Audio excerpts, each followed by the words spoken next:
Hi friends, welcome to இந்த episode பார்க்க போனா தனுஷனோட கரண்ட் ப்ராஜெக்ட்ஸ் வந்து என்னென்ன பண்ணிட்டு இருக்காங்க, என்னென்ன படங்கள் போயிட்டுருக்கு அதை பற்றி பார்க்கலாம். D51 வந்து குபேரா திரைப்படம் வந்து பார்த்தா சேகர் கமலா சார் டைரக்ஷனில் வந்து பண்ண அந்த படம் வந்து பேன் இண்டியா லெவலில் உருவாயிட்டு இருக்கு. அது தொடர்ந்து வந்து பண்ண D52 தனுஷனோட இயக்கத்தில் வந்து பண்ண இட்லி கடை அது வந்து அனௌன்ஸ் பண்ணிட்டாங்க. அது வந்து பார்த்தா டான்ஸ் பிக்சர்ஸ் கூட ஒண்டர் பாஸ் ப்ரொடக்ஷன் வந்து பண்ணுற மாதிரி அப்படின்ற மாதிரி சொல்லியிருக்காங்க. தனுஷனாவும் ப்ரொடியூசராக இருக்காங்க அப்படின்ற மாதிரி சொல்லியிருக்காங்க. D53 வந்து பார்த்தீங்கன்னா நீக் திரைப்படம் வந்து நிலவுக்கு மேலே என்னடி கோபம் அப்படின்ற திரைப்படம் வந்து தனுஷனோட இயக்கத்தில் வந்துட்டு இருக்குல்ல. ஸோ அந்த படமும் அதுக்கப்புறம் தேரே இஷ்குமே வந்து பார்த்தீங்கன்னா D54 சொல்லலாம். ஸோ அது வந்து அடேந்தல் ராய் சார் டைரக்ஷனில் வந்து பார்த்தீங்கன்னா ஒரு வேறு மாதிரி உருவாயிட்டு இருக்க படம் ஹிந்தியில் வந்து. D55 வந்து பார்த்தீங்கன்னா இளையராஜா சாரோட பயோபிக். ஸோ அது வந்து அருண் மேத்தேஸ்வரன் டைரக்ஷன் வந்து பார்த்தீங்கன்னா PK பிரைம் ப்ரொடக்ஷன் அதுக்கப்புறம் மெர்க்குரி மூவிஸ் வந்து பார்த்தீங்கன்னா ப்ரொடக்ஷன் பண்ணுறாங்க. ஸோ அது பேன் இண்டியா லெவலில் வந்து பார்த்தீங்கன்னா மிகப்பெரிய ஒரு ப்ராஜெக்டாக பண்ணிட்டு இருக்காங்க. அதுக்கப்புறம் வந்து பார்த்தீங்கன்னா மாரி செல்வராஜ் இயக்கத்தில் வந்து பார்த்தீங்கன்னா தனுஷனை வந்து D56 வந்து படம் பண்ண போகிறாங்க. அது வந்து ஆக்சுவலாக ஒண்டர் பாஸ் ப்ரொடக்ஷன் தான் அது ப்ரொடியூஸ் பண்ணுறாங்கன்னு சொல்லிட்டு அனௌன்ஸ் பண்ணியிருப்பாங்க. அதோட ஃபர்ஸ்ட் லுக் அதோட போஸ்டரும் நீங்கள் பார்த்துருப்பீங்க.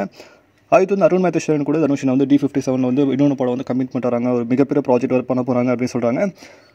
அதுக்கப்புறம் வந்து பார்த்திங்கன்னா D58 புதுப்பேட்டை 2 பற்றி வந்து பார்த்தீங்கன்னா February மந்த்தே வந்து பார்த்திங்கன்னா செல்வராகவன் சார் வந்து பேசியிருக்காரு. புதுப்பேட்டை 2 கன்ஃபார்ம் வரும்னு சொல்லியிருக்காரு. அதுக்கப்புறம் வந்து பார்த்தீங்கன்னா இந்த படம் வந்துட்டுருக்கு. 1001 வந்து பார்த்தீங்கன்னா D59 வந்து வந்துட்டுருக்கு. அதுக்கப்புறம் வந்து பார்த்தீங்கன்னா வடச்சென்னை 2 வெற்றிமாறன் இயக்கத்தில் வந்து பார்த்தீங்கன்னா இந்த மோஸ்ட் எக்ஸ்பெக்டிங் ஃபிலிமாக வந்து பார்த்தீங்கன்னா D60 அது கன்ஃபார்ம் வரும் அப்படின்னு நம்ம சொல்லியிருக்காங்க.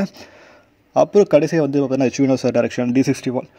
ஸோ கிட்டத்தட்ட தனுஷ் வந்து கிட்டத்தட்ட 10 படங்கள் கிட்ட கமிட்மெண்ட் ஆகிருக்காங்க. ஸோ நெக்ஸ்ட் இயரில் வந்து பார்த்தீங்கன்னா ஆல்மோஸ்ட் எல்லாமே கம்ப்ளீட் ஆகிடும். அது குறைந்து வந்து பார்த்தீங்கன்னா ஹாலிவுட்டில் அவெஞ்சர்ஸ் வந்து பார்த்தீங்கன்னா அவெஞ்சர்ஸ் டூம் சொல்லிட்டு ஒரு படம் நம்ம சொல்லியிருப்போம். ஹாலிவுட்டில் தனுஷன் ஒரு ப்ராஜெக்ட் பண்ணியிருக்காங்கன்னு. அந்த ப்ராஜெக்ட் வந்து பார்த்தீங்கன்னா அது நெக்ஸ்ட் இயரில் ஸ்டார்ட் ஆகும். நெக்ஸ்ட் இயர் எண்டில் கூட ஸ்டார்ட் ஆகும். ஸோ அந்த படம் வந்து பார்த்தீங்கன்னா 2026 தான் வரும் அப்படின்னு நம்ம சொல்லியிருந்தாங்க. ஸோ அதில் தனுஷனை கமிட்மெண்ட் இருக்காங்க. ஸோ கிட்டத்தட்ட தேனாண்டால் ஃபிலிம்ஸ் கூட தனுஷனை வந்து படம் பண்ண போகிறாங்க அப்படின்ற மாதிரி சைன் அப் பண்ணியிருக்காங்க. ஸோ அது நடிகர் சங்கத்தில் வந்து கொஞ்சம் பிரச்சனையாச்சு. ஸோ கிட்டத்தட்ட தனுஷனை வந்து பார்த்தீங்கன்னா நிறைய படத்தில் பண்ணுறாங்க. ஹாலிவுட் ப்ராஜெக்ட்டும் சேர்த்து கிட்டத்தட்ட வந்து 10-12 படங்கள் கிட்ட பண்ணியிருக்காங்க. ஸோ நீங்கள் எந்த படத்துக்கு ஈகராக வெயிட் பண்ணுங்க அப்படின்னு சொல்லி கமெண்ட் பண்ணுங்கள். நம்ம சேனல் லைக் பண்ணுங்கள், ஷேர் பண்ணுங்கள், சப்ஸ்கிரைப் பண்ணுங்கள், மறக்காமல் பெல் ஐகான் கிளிக் பண்ணுங்கள். மகிழ்ச்சி.